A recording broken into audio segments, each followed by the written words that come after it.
Bom dia a todos e todas vocês. Eu sempre digo, tenho vindo algumas vezes aqui na Fiocruz e é uma situação particular, eu acho, para qualquer pesquisador, para qualquer um que tenha a oportunidade de estar aqui pela importância dessa instituição no país. E, aliás, é um momento que precisamos frisar a importância de uma série de instituições que vivem sob diversas ameaças. Eu sou Chico mesmo, Chico Menezes. Eu tive uma ocasião, vou contar para vocês, que ligaram, foi para o IBASE, e disseram, podia chamar o Francisco Menezes? Aí a pessoa que atendeu disse, ninguém trabalha aqui, não tem ninguém que trabalha aqui com esse nome. Então é melhor ficar como Chico Menezes mesmo. E depois que descobriu que podia ser eu. Mas, então, cumprimentar vocês, da importância de trazer esse tema em discussão. E o que vou fazer é, em primeiro lugar, procurar relacionar bastante, eu sei que isso provavelmente já é do conhecimento de vocês, essas três categorias, categoria de pobreza, desigualdade e fome, porque elas têm suas propriedades, né? Mas elas estão diretamente relacionadas e existem determinações fortes para entender, sobretudo no caso do Brasil, né? Por que elas acontecem. A gente poderia dizer que a pobreza ela deve ser considerada como um fenômeno complexo, não é, e multifacetado. Eu tenho medo de estar ensinando ou trazendo questões para vocês que já são bastante conhecedores, mas só assim para dar início.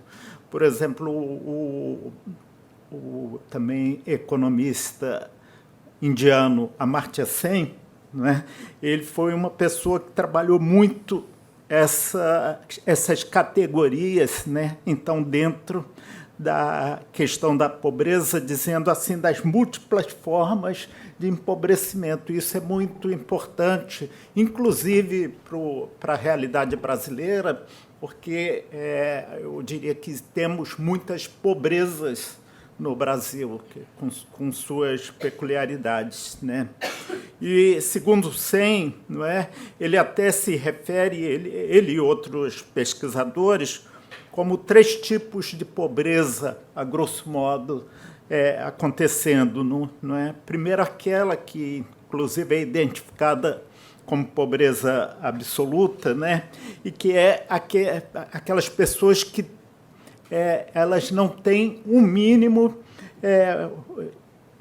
objetivamente definido para sobreviverem, e isso se constitui uma luta permanente, né, na sobrevivência, no dia a dia. Mas existem outras faces da pobreza, né? Existe o lado do que chamamos de pobreza relativa, que é aquela situação em que a pobreza sentida por uma pessoa se refere também ao contexto em que ela vive, que ela se sente com menos acesso a bens, a serviços, do que o ambiente que a cerca, né? Ou parte desse ambiente que a cerca. E ainda, e o Sen se referia a isso também, né? Uma pobreza até sobre o lado mais subjetivo, não é? De se considerar sem a capacidade de disputar, vamos dizer, no mercado de trabalho, disputar em diferentes situações as condições para uma vida, né, com alguma qualidade. Isso é importante também hoje no nosso quadro, porque, e eu depois vou me aprofundar mais sobre esse tema, porque vemos, por exemplo, que no atual na atual situação de desemprego, nós temos pessoas que, inclusive, já não acreditam mais na sua capacidade de se inserir no mercado de trabalho e deixam de procurar emprego, e isso conformando um quadro de pobreza. Então, eu estou colocando todos esses aspectos aí para fazer a primeira relação, né?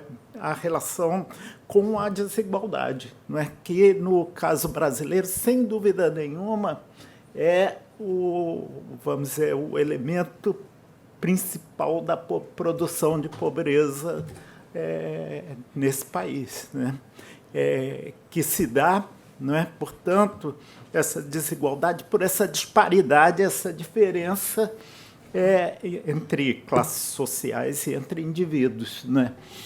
Que aqui se dá de forma tão intensa e que, até trazendo um depoimento um pouco do que vivi nesse período de que fui presidente do Conceia, eu acho que diversos de nós tivemos a percepção que, em determinado momento na história no país, no período a partir de 2003, se aplicou uma série de políticas que possibilitaram reduzir a pobreza. E vinha junto também reduzindo em algum nível a desigualdade, sobretudo a desigualdade de renda. Mas nós tínhamos a exata sensação de que esse arsenal de medidas que se tomava, né, para tornar menor a pobreza, né, elas não eram capazes de possibilitar a própria erradicação da pobreza de uma maneira geral, e que aí teria que mexer mais profundamente na desigualdade. E aí coloca uma questão política por trás. Quando você começa a ousar mexer nas desigualdades, ou seja, os mais pobres terem uma ascensão social, os pobres terem uma ascensão social. E, para continuar esse processo de transformação, os ricos terem que ceder um pouco, o conflito se configura. E acho que, em alguma medida, poderemos discutir isso depois, aconteceu. Nós dizemos, batemos no teto das medidas que se podia tomar. O Bolsa Família teve um papel importante, mas precisava, para prosseguir, tomar outras medidas, e essas medidas, na disputa política, elas eram, vamos dizer assim, mais graves, acirravam o conflito. Isso tudo falando, então, desse quadro de desigualdade. E é preciso dizer, mais uma vez, não quero ensinar o Pai Nosso aqui ao vigário, que a história do país, né, é uma história de produção de desigualdade, no qual o elemento da escravatura, né, é absolutamente decisivo em estabelecer esse roteiro de desigualdade que se coloca para o país. Então, eu acho que isso fica bastante nítido, e vou mostrar daqui a pouco uns gráficos para vocês, em relação a como que se dá, não só ao longo da história, como agora, por exemplo, como que a crise atual incide no aspecto de raça e etnia, de uma forma completamente diferenciada, não é? Então, essa é uma marca também do Brasil, não é? E falando da fome, não é? A fome, a princípio, poderia ser dita como a falta de condição de acesso, né, com determinada continuidade a alimentos que garantam uma vida saudável, né? Mas a fome é um fenômeno social também, determinado socialmente, né? E é absolutamente entrelaçada com esse aspecto da pobreza e da desigualdade. Nós, trabalhando com dados, mesmo que dados de renda monetária, nós verificamos, quando se faz uma pesquisa, nós temos uma pesquisa que foi realizada há alguns anos, que apontava de diferentes graus de insegurança alimentar. E o insegurança alimentar grave é aquele que se pode traduzir, em outras palavras, como fome. E quando se quantificava o número de pessoas nessa situação, era muito próximo àquilo dentro de uma determinada linha de pobreza que se classificava como extrema pobreza, quase que dizendo, com isso, com os dados, que são basicamente as mesmas pessoas que vivem essa situação. Portanto, a questão da fome não é uma questão acidental, né? Não é um fato acidental, ela é determinado socialmente, né? E está diretamente relacionada com a extrema pobreza, né? Aí eu queria começar, quis dar esse início para a gente fixar algumas ideias básicas. Eu queria começar um pouco discutindo, então, nossa situação real, né? E o contexto atual. E, nesse sentido, a gente trabalha, isso é o que possibilita estabelecer, em termos de pobreza, uma linha de pobreza monetária, né? Não desconhecendo que a pobreza não é apenas monetária, ela tem várias determinações, como até falávamos um pouco antes. Por exemplo, o acesso a serviços é um elemento básico para definir a pobreza, mas a gente não tem muito como medir. Eu participei aí na minha trajetória de algumas discussões sobre linha de pobreza, sempre procurava se avançar para colocar outros elementos, mas para o cálculo mesmo acabava se debruçando sobre a questão da renda, né? Da renda monetária. Ainda assim, o que existe é que, quando você estabelece uma linha de pobreza, você está arbitrando o que é ser pobre a partir de uma determinada renda.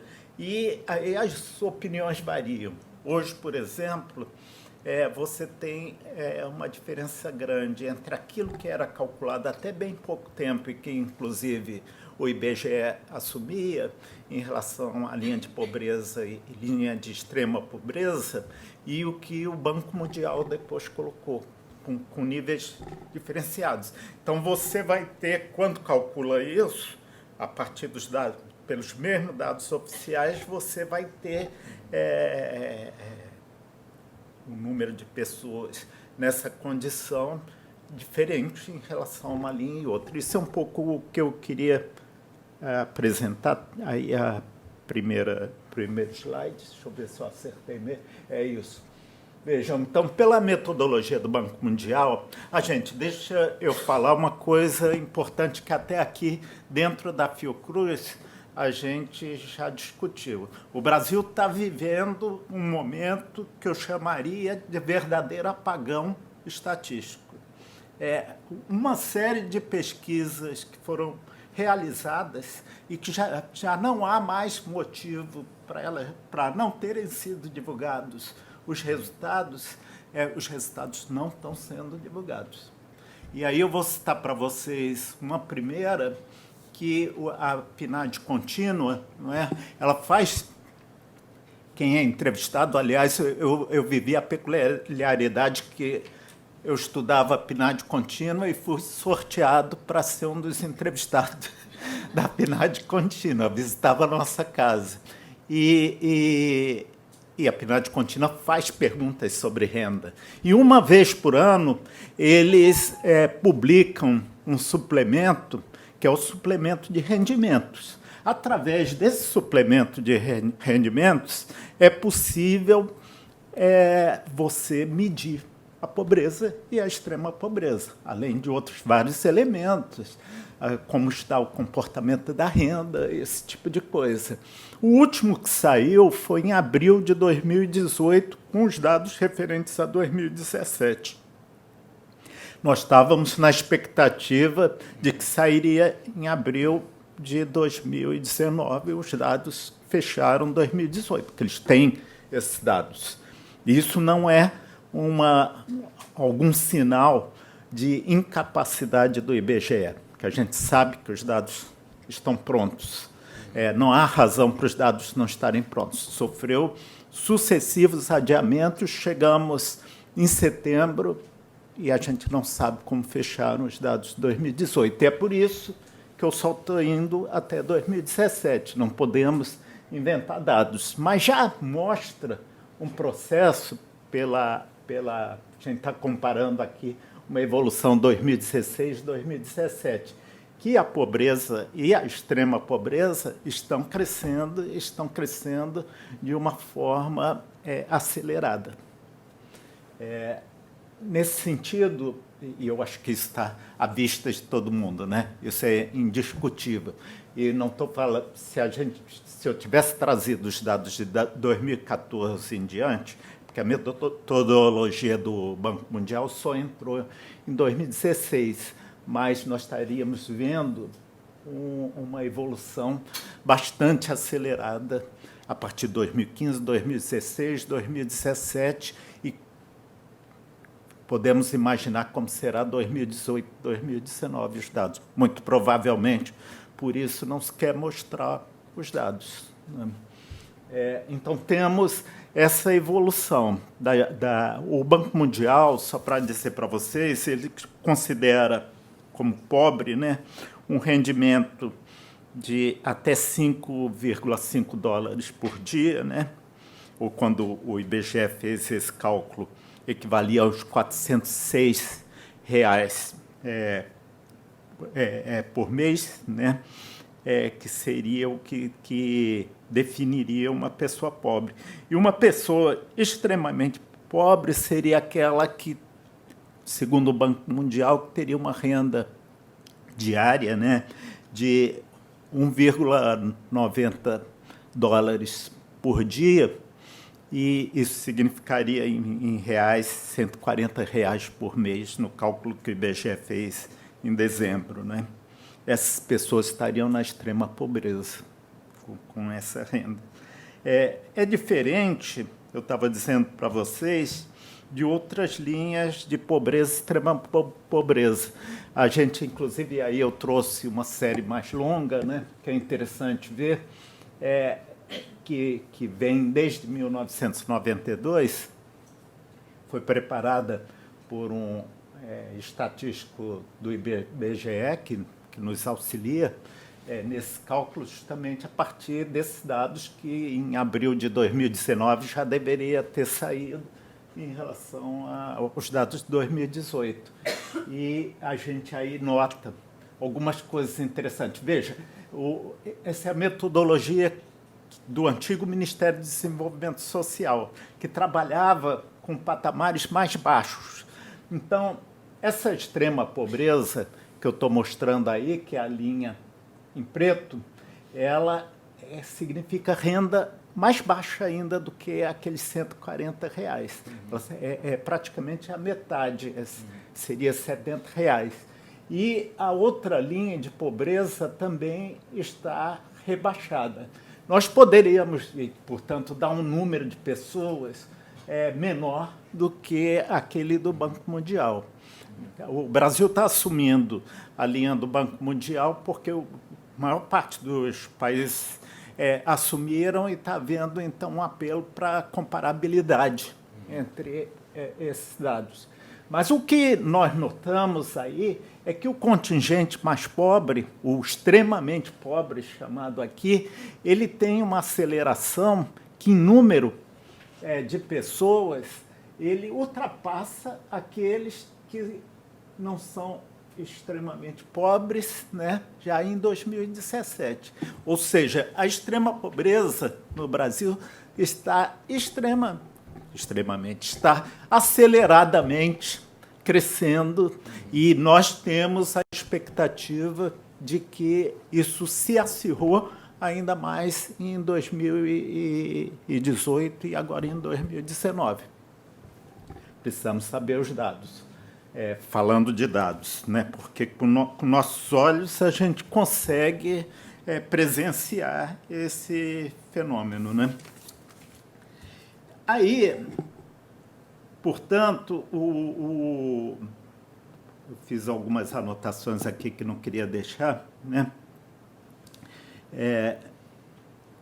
Vocês vejam, assim, isso aqui é interessante, nesse gráfico, se nós traçarmos uma reta, tanto na pobreza quanto na extrema pobreza, a gente vê que em 2017, portanto, a partir de 2015, porque em 2015 começa a crescer a extrema pobreza e a pobreza,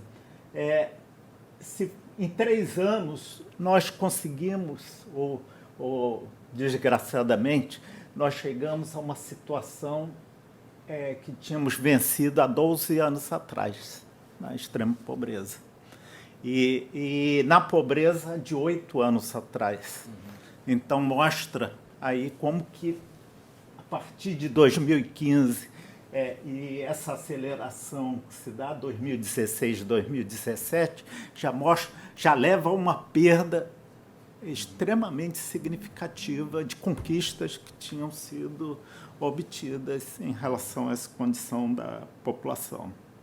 Eu trouxe o gráfico seguinte, que ele é mais grave ainda, sobre o estado do Rio de Janeiro, né? E que mostra, vejam bem, isso que estava falando, se a gente pega aqui a 2017 e vai e traça uma reta, ele vai, e eu fiz até numa série maior, que o gráfico não está mostrando, ele vai dar em 92 o número de pobres que hoje não, que em 2017 nós tínhamos número de extremamente pobres, e pobres você tem uma situação que está mais ou menos por 2006. Ou seja, o caso do estado do Rio de Janeiro, quando a gente abre pela PNAD contínua os dados dos diversos estados, o caso do Rio de Janeiro salta aos olhos. No período, olha, de 2015 para 2017, a extrema pobreza no Rio de Janeiro triplicou. Essa extrema pobreza mesmo, que eu estava dizendo que era num patamar mais baixo. Eu estou falando tudo isso para chegarmos também à questão da fome, né? Porque eu tinha colocado para vocês essa correlação extrema entre fome e aqueles que são mais pobres, né? Então, existe essa grande correlação, né? Nós, quando falamos em fome, nós preferimos falar em vulnerabilidade à fome pelo seguinte, aliás, quando vamos conversar com algum jornalista, o jornalista sempre pergunta, mas quantas pessoas, afinal, passam fome no Brasil? É um dado muito difícil de você ter. Por quê? Porque pessoas que passam fome, elas, a cada dia ou a cada hora, elas estão buscando estratégias, formas para que elas e suas famílias não passem fome. Mas o que é, então, o conceito da fome? Eu me recordo, e é uma discussão antiga, mas o presidente há poucos dias disse que não tinha fome no Brasil, não é? A gente pergunta, então uma pessoa que busca comida no lixo, ela está livre da fome se ela encontra essa comida no lixo? Então, alguns conceitos precisam ser melhor trabalhados, né? E esse número da fome é muito difícil, por isso que falamos em termos de vulnerabilidade nesse caso. Mas o cenário do país, portanto, se nós adotamos, por exemplo, a linha de extrema pobreza, aquela de R$140 por mês, e acreditarmos que aí está perto daquelas pessoas vulneráveis à fome, a gente poderia dizer que, então, tem hoje 15 milhões de pessoas vulneráveis à fome no país, né? Nesse quadro. Aí falar para vocês de outra ausência de pesquisa já realizada cujos dados não foram divulgados. E eu acho que podemos até passar para a próxima. Vejam só, também o IBGE, e antes era pela PNAD, realiza de 5 em 5 anos uma pesquisa com um questionário, que na verdade é um questionário que foi preparado inicialmente por uma universidade norte-americana e que depois foi feita uma adaptação no Brasil, assim como em outros países, e a FAO, inclusive, se utiliza desse questionário para fazer a avaliação do mapa da fome, né, quando os países submetem essa pesquisa.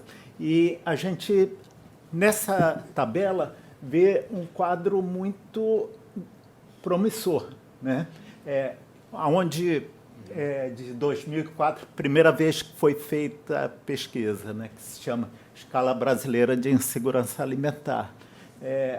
Em 2004, a segurança alimentar avança, a insegurança alimentar leve, em 2004, eu digo, para 2009 e para 2013, vamos tendo pessoas cada vez, um número maior de pessoas nessa condição, ao mesmo tempo que as formas de insegurança alimentar vão se reduzindo.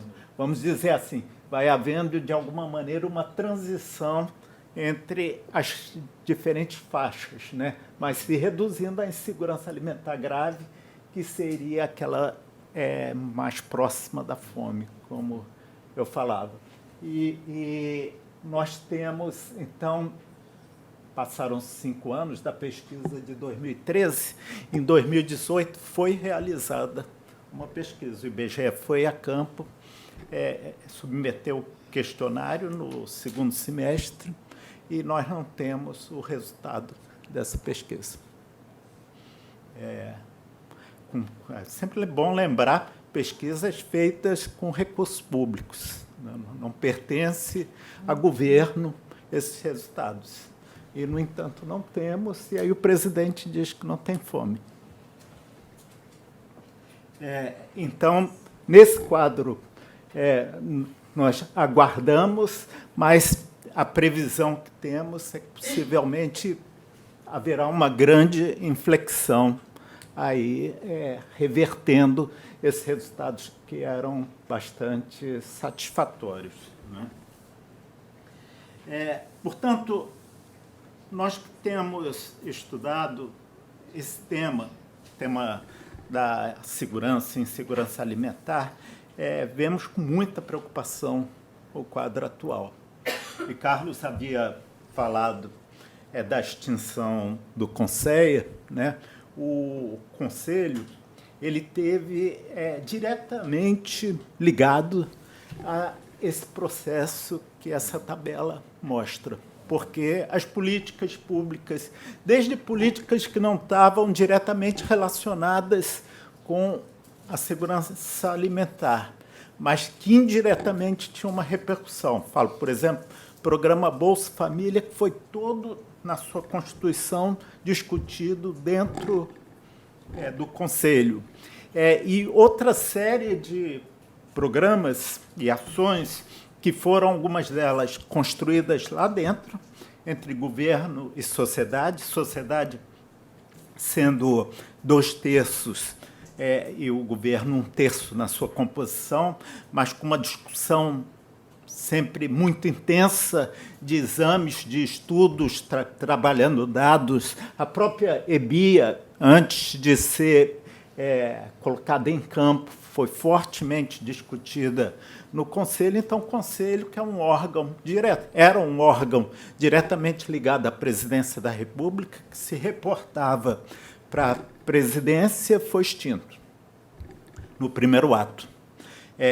Ao ser examinado pelo Congresso Nacional, a medida provisória que extinguiu o Conselho, foram feitas uma série, que era a medida provisória de estruturação do novo governo, foram feitas uma série de alterações pelo Congresso Nacional, e, entre elas, o próprio Conselho foi retomado. O Congresso não aceitou a extinção, mas vindo para o presidente, para ele transformar em lei, ele vetou. Aliás, o que soubemos, que a gente tem conversado muito com os parlamentares de todas as correntes, eles se disseram absolutamente surpreendidos, nunca tinham visto uma coisa daquelas, uma medida provisória que vem com propostas de alterações, geralmente é observada pelo presidente da República, ele praticamente veta todas. Tudo aquilo que foi proposto. E aí o Conselho foi, por lei, extinto. O Conselho era lei, era um dos conselhos que estava em lei. Portanto, aquela outra medida que o presidente anunciou com 100 dias de governo, de extinção de conselhos, comissões internas e tal, não era o caso do Conselho, como não é o caso do Conselho de Saúde, nem do de Assistência Social, que são resguardados por lei. Mas, no caso do Conselho, ele, por lei, extinguiu. Há muita discussão se tem procedência jurídica, se pode fazer isso. Mas a verdade é que a gente vive uma conjuntura com uma avalanche de problemas e de acontecimentos. Eu tenho que dizer a vocês que a gente não está otimista de uma reversão. Há um recurso levado para o STF, que estamos aguardando que seja considerado, né, e o que pode daí advir.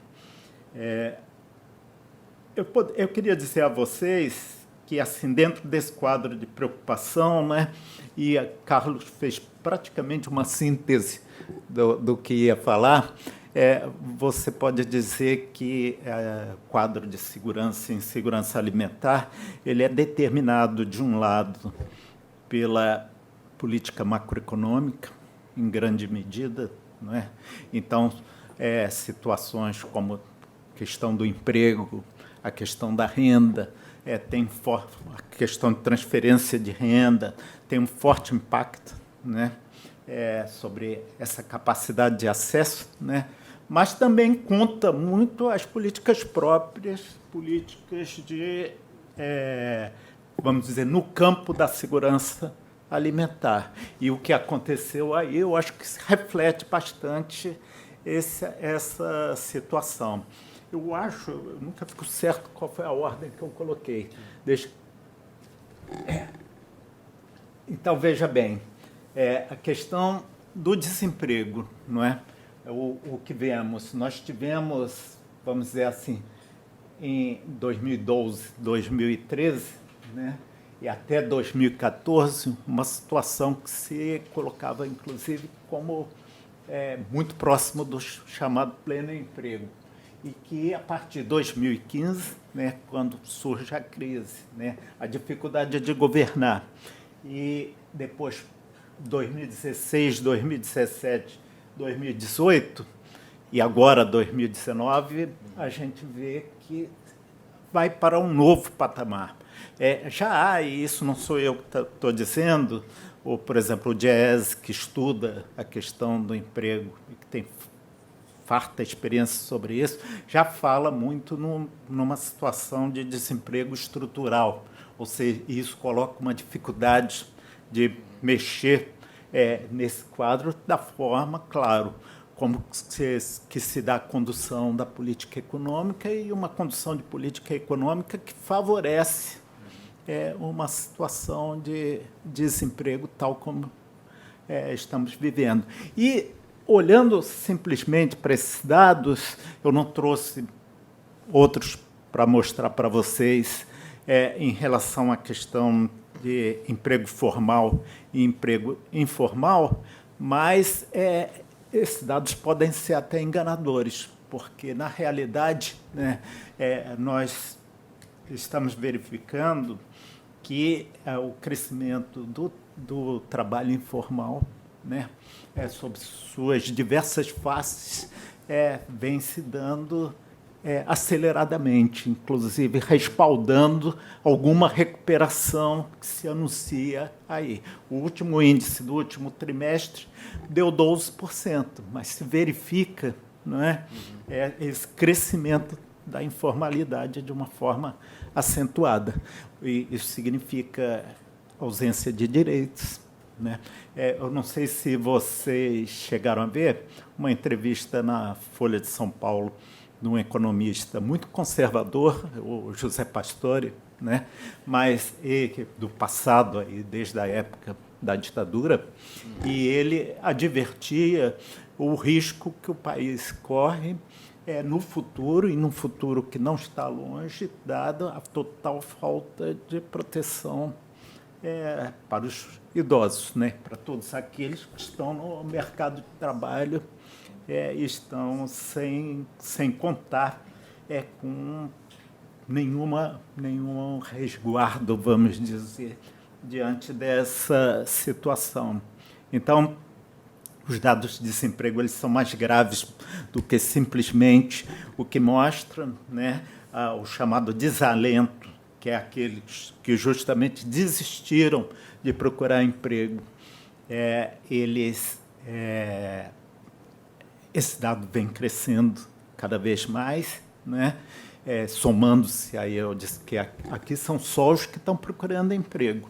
E no último trimestre se verificou ainda um outro aspecto que chama a atenção, que não está aqui no meu gráfico, que mostra que as pessoas que estão há 2 anos procurando emprego já se tornam uma maioria procurando emprego, ou que isso pode traduzir que dificilmente elas se recolocarão no mercado de trabalho. Né?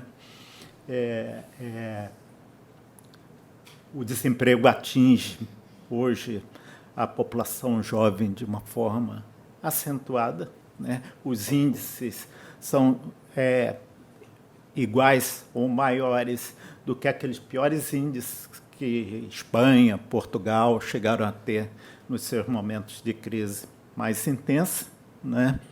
E aí eu acho que está no próximo quadro, deixa eu ver. Os números estão meio pequenos, mas eu procurei colocar a questão de gênero e de raça, trazendo informações sobre taxa de desemprego numa série longa, né, de 2001 a 2017. E o que se observa é que a população negra, em primeiro lugar, é aquela que vai apresentar destacadamente os maiores índices, sendo mulheres e homens, né? Quando se compara a taxa de homens desempregados negros e mulheres e homens brancos desempregados, gente já vê uma diferença, e que se torna ainda mais acentuada de mulheres negras em relação a mulheres brancas,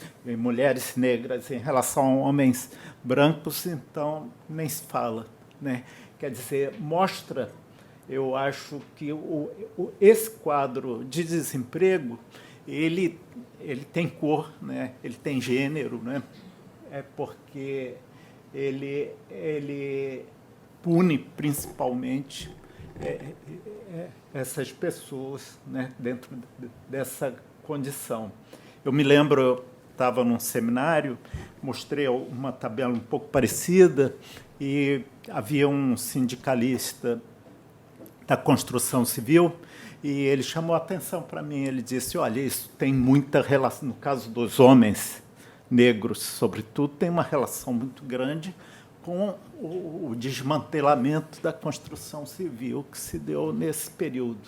Então, é um resultado de um quadro de crise que está sendo conduzido aonde não se leva em consideração ou aonde a prioridade não é a população, né? Tem outras prioridades, né? A atenção sobre os reflexos no mercado financeiro são muito maiores, não é? Se festeja o ascenso da Bolsa, mas não se lamenta esse quadro social. Eu acho que isso define bem, né, como se está conduzindo essa política. Por outro lado, queria, e aí eu acho que a outra transparência mostra, o que é isso? Eu quero contar uma história para vocês, porque eu quero falar do desmonte das políticas públicas. Em 2017, portanto, o governo Temer tinha um ano, uma organização da ONU, né, deu um prêmio de política para o futuro, que é uma premiação importante para o programa de cisternas. Foi premiado e, sob as regras dessa premiação, o governo se fazia representar e recebia o prêmio. E, na realidade, a gente sabe que o programa de cisternas foi construído numa articulação da sociedade, a articulação do semiárido com o governo e governos passados, e não o governo Temer ou o que vem depois, né? Mas conseguimos, daqui da sociedade civil, garantir que também fosse receber o prêmio a articulação do semiárido. O senhor lá de cabeça branca que está levantando o prêmio era, na época, o coordenador-geral da articulação do semiárido, Neidson Batista. E o senhor ao lado dele, que levanta, é um representante do governo brasileiro, do governo Temer. Eu mostrei isso porque quero mostrar a transparência seguinte, que, passado menos de um mês que recebeu o prêmio, o orçamento, esse é o programa de cisternas em relação ao orçamento geral da União, foi praticamente zerado. Então, recebeu o prêmio e zerou o orçamento. Aliás, um prêmio que vocês podem ver pelo orçamento que não tinha nada em relação ao governo Temer, e não tem também em relação ao atual governo, que já na proposta orçamentária para 2019 também não reserva nada para o programa de cisterna. O que se conseguiu ainda em 2018 foi que, através de uma articulação que se tinha no BNDES, se conseguiu 100 milhões de reais para continuidade de construção de cisternas, que hoje são cisternas para consumo doméstico e cisternas para produção, e que tem um valor enorme para o quadro de famílias rurais, sobretudo do semiárido. Mas, então, o que vemos, eu acho que quis mostrar, como que programas, a gente considera programas cisternas, inclusive dentro do Conceia, eram dos programas mais caros, porque consideramos água alimento, não é? E a gente vê a destruição sistemática desses programas que foram construídos. Existe um outro programa de aquisição de alimentos da agricultura familiar, que ele é um programa que tem a característica de que une as duas pontas. Ele adquire da agricultura familiar e leva para as áreas onde existe maior carência alimentar. Isso potencializou um mercado para uma agricultura familiar, inclusive pobre, né? Que vivia a situação de pobreza e muitas vezes fome. Esse programa está zerado também. E essa foi a condução. Existe um outro programa, trabalhamos muito, programa da alimentação escolar. E esse programa, no período aí, sobretudo 2004 até 2010, 2011, ele teve não só toda uma recuperação no valor per capita que o governo repassava, o governo federal, para estados e municípios, mas como também se criou uma lei que, tal como eu falava do Programa de Aquisição de Alimentos da Agricultura Familiar, ele reserva, no mínimo, 30% para a agricultura familiar. O número de alunos do Programa da Alimentação Escolar é de 43 milhões de alunos durante 200 dias. 30% desse fornecimento vindo da agricultura familiar, isso significa um mercado que a agricultura familiar nunca viu antes na frente.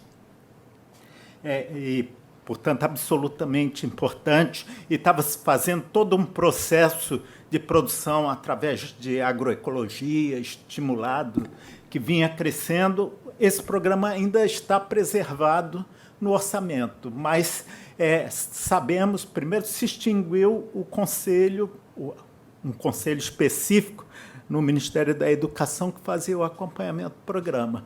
E sabemos que o 30% provavelmente está com os dias contados, inclusive com já movimentações para alteração da lei. Portanto, existe um processo de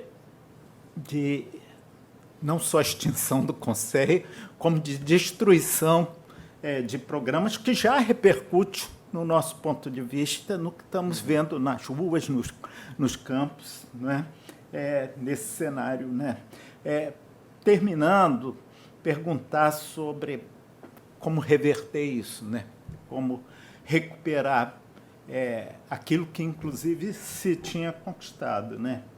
Evidentemente, dentro do que a gente apresentou, essa reversão não é uma reversão só sobre o campo da segurança alimentar. Isso daí, a gente tem que ter uma reversão de rumos muito significativa, no sentido, inclusive, de, primeiro, deter esse crescimento da pobreza, da extrema pobreza, tal como está se dando, né?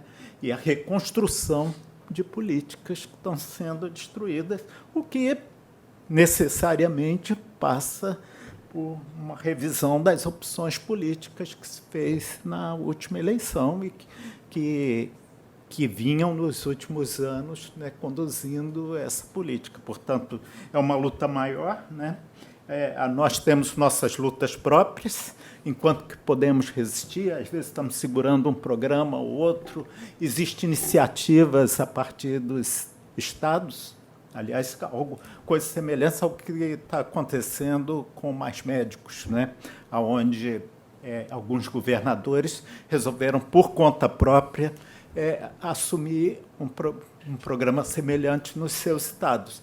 Mas a reversão maior terá que ser no campo político. Espero que se consiga constituir, né, uma maioria política que possa retomar e fazer avançar, e ter coragem, inclusive, de enfrentar a desigualdade, que não podemos nos conformar com aquele teto de reformas que são necessárias, iniciais, né? Mas que o país precisa ir mais longe. O país, eu só vou dar o número exato aqui, o Brasil, ele é considerado, né, a 7ª economia do mundo, né? Mas também se coloca como a 11º país com maior desigualdade em todo o mundo. Então, isso tem que ser revertido. É isso. Obrigado.